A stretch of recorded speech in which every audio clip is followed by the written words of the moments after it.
নমস্কার বন্ধুরা, চলে এলাম আজকের আবার নতুন একটা রান্না নিয়ে। আজকের পটল আলু চিংড়ি দিয়ে পটল চিংড়ি বানাবো। কড়াইতে তেল দিয়ে দিচ্ছি। তেলের পরিমাণটা একটু বেশি দিলে ভালো হয়।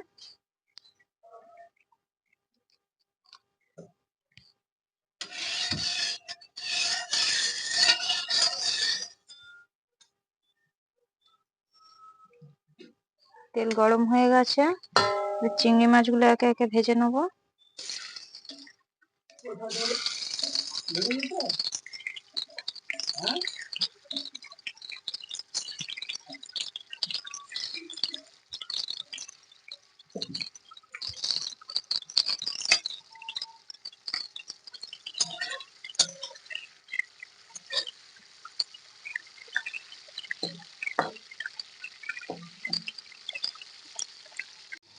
চিংড়িগুলো লাল লাল করে ভেজে নিয়েছি, এবার তুলে নেবো।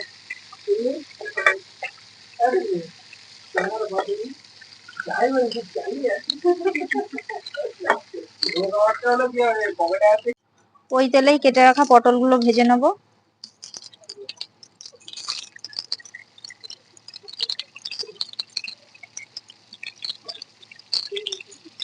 আমি পটলের পরিমাণটা বেশি দিয়েছি।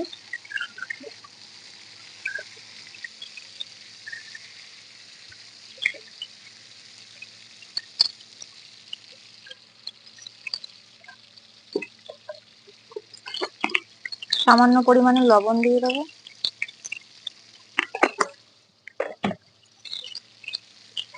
দিয়ে পটলগুলোকে ভালো করে ভেজে নেবো। আপনারা চাইলে হলুদও দিতে পারেন। আমি পটলটা কিছুক্ষণ নাড়িয়ে ঢাকা দিয়ে দিয়েছিলাম, অনেকটাই জল বেরিয়েছে পটলের থেকে। আর একটু সময় ঢাকা দিয়ে এটাকে ভেজে নেব।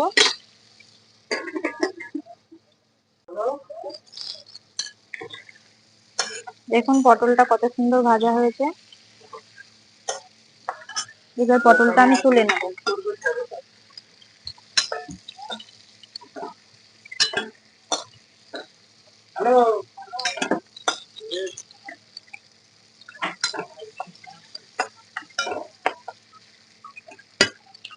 এবার এই তেলেই আলুগুলো ভেজে নেব। কোথায় আছো? কোথায় আছো?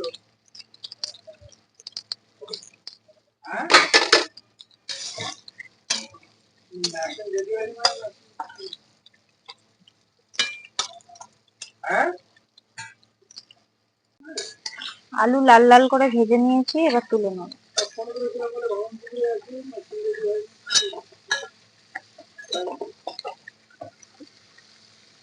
পটল চিংড়ি বানানোর জন্য যে মশলাগুলি লাগবে: এলাচ, শুকনো লঙ্কা, পেঁয়াজ কুচি, রসুন বাটা, আদা বাটা, টমেটো কুচি। আর কিছু গুঁড়ো মশলাও লাগবে, সেগুলো আমি পরে দেখাচ্ছি।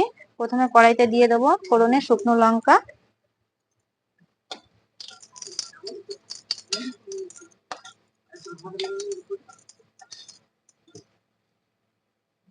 লাল লাল করে ভেজে নিয়েছি। এবার দিয়ে দেবো এলাচ,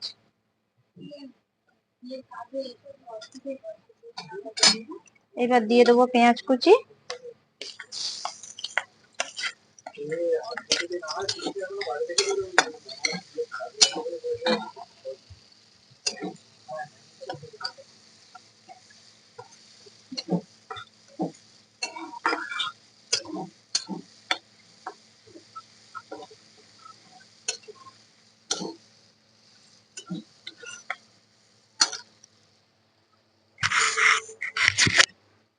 আমি রঙের জন্য এখানে একটু চিনি দিচ্ছি, সাথে স্বাদটাও ভালো হবে।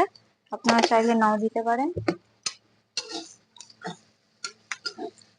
পেঁয়াজ ভালো করে ভেজে নিয়েছি, এবার দিয়ে দেবো রসুন বাটা,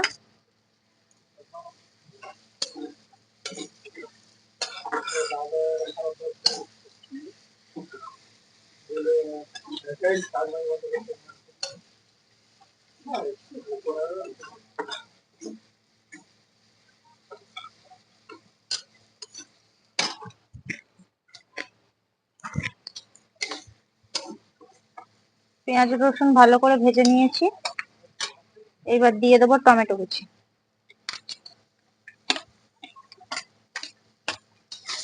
টমেটো দেওয়ার সাথে সাথে একটু লবণ দিয়ে দিলে টমেটোটা তাড়াতাড়ি গলে যাবে।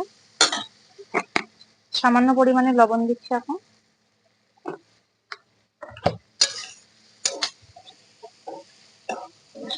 এবার এটাকে ভালো করে কষিয়ে নেব। টমেটো ভালো করে কষিয়ে নিয়েছি, এবার আদা বাটাটা দিয়ে দেবো।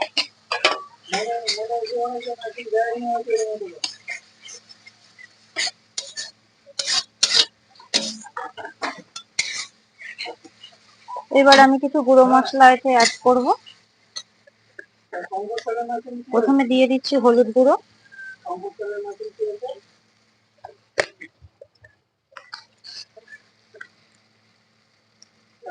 এবার দিয়ে দিচ্ছি ধনে গুঁড়ো।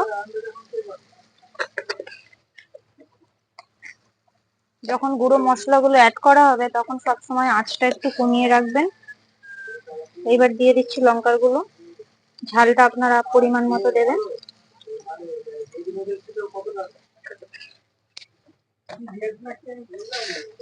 এবার দিয়ে দিচ্ছি একটু মিট মশলা, সামান্য পরিমাণ। কড়ার তলায় যদি লেগে যাওয়ার সম্ভাবনা থাকে হালকা করে একটু জল দিয়ে দেবেন, তাহলে আর ধরে যাবে না কড়াইতে।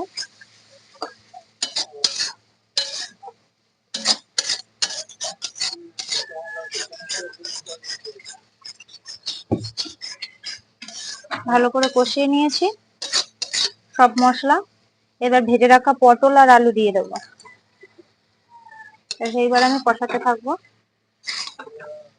যতক্ষণ না মশলার গ্রেভিটা সবজির সাথে লেগে যায়। দিয়ে আমি কষিয়েছি, তারপরে আমি এবার জিরে গুঁড়োটা দেবো, কারণ জিরে গুঁড়োটা আমি সবসময় শেষে দেওয়ার চেষ্টা করি, গন্ধটা ভালো আসে। জিরে গুঁড়োর পরিমাণটা একটু বেশিই রাখবেন। আর এর সাথে একটু গরম মশলা গুঁড়ো অ্যাড করে কষাবেন, তার কিছুক্ষণ পরে জল দিয়ে দেবেন, তাহলে টেস্টটা আরো ভালো আসবে। বেশ সামান্য পরিমাণে দিয়ে দেবেন।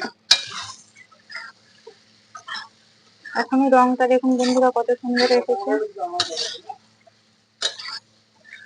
খুব সুন্দর গন্ধও বেরিয়েছে।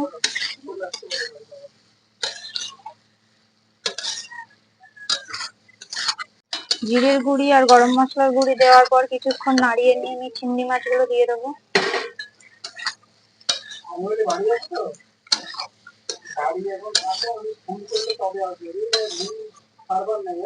এইবার আমি জল দিয়ে দেবো।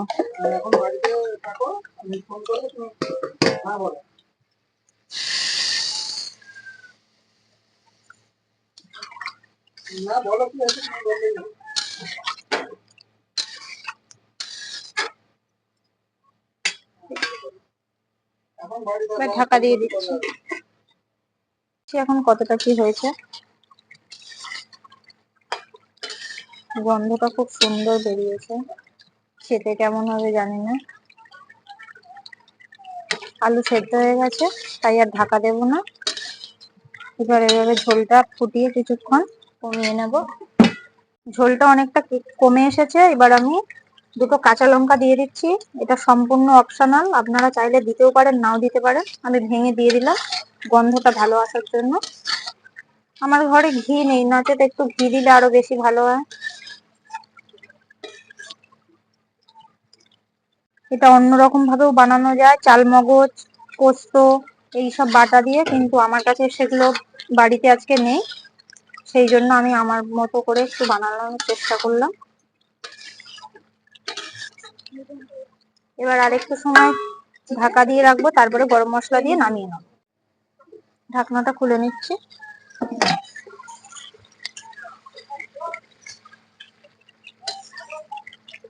একটু গায়ে মাখা করবো। দেখুন বন্ধুরা পটলটা কত সুন্দর সেদ্ধ হয়ে গেছে, আলুও ভালো সেদ্ধ হয়ে গেছে। এবার আমি গরম মশলাটা দিয়ে দেবো।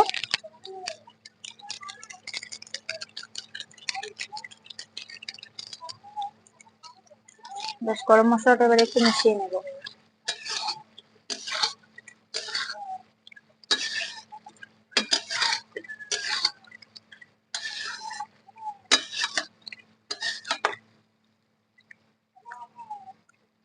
লবণটা একটু কম আছে, তাই আমি আরেকটু লবণ দিয়ে দিচ্ছি।